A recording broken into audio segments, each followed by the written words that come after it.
Ed infine vi raccontiamo una iniziativa svoltasi a Rio San Martino nell'ambito della festa del radicchio che ha portato 30 chef sotto lo stand del radicchio per cucinare all'insegna della solidarietà. Ecco il servizio. Oltre 600 commensali seduti a tavola con le solidarietà a Rio San Martino di Scorzè. Grande successo per la cena solidale organizzata nel contesto della 35esima festa del radicchio di Rio San Martino in collaborazione con l'Unione Cuochi del Veneto. Più che una cena è un vero e proprio contest di cucina che quest'anno ha visto impegnati 30 chef da tutto il Veneto, suddivisi in 7 squadre, una per provincia, chiamate a realizzare 7 ricette diverse usando 2 ingredienti. Uno dei grandi radicchi IGP del Veneto, il radicchio rosso di Treviso, ma anche Chioggia, Verona o l'insalata di Lusia, abbinato con una proteina, pesce d'acqua dolce o salata, carne, uova o legumi. Sì, ormai è diventato un appuntamento classico che si ripete di anno in anno, ci vede partecipi a questa festa che vede valorizzare questo grande prodotto, un'eccellenza della nostra regione e con una mission diciamo che è senz'altro lodevole da parte di tutti.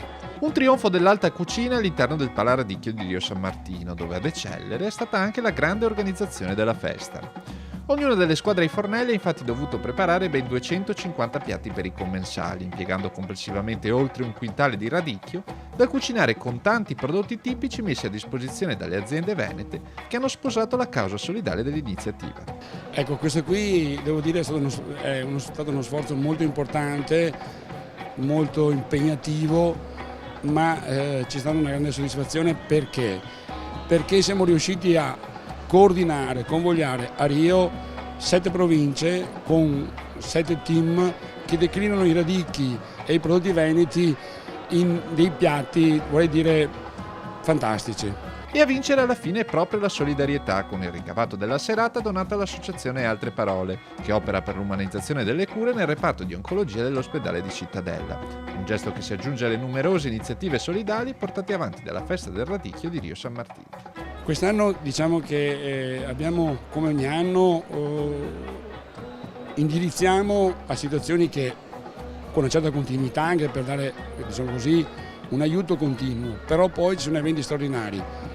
Ogni anno per esempio abbiamo occhi di riguardo per l'AESM, quest'anno per le popolazioni terremotate del centro Italia, per l'associazione Altre Parole di Campo San Piero, diciamo, e non solo questo ma anche i nostri missionari che sono, diciamo così, in terra di missione.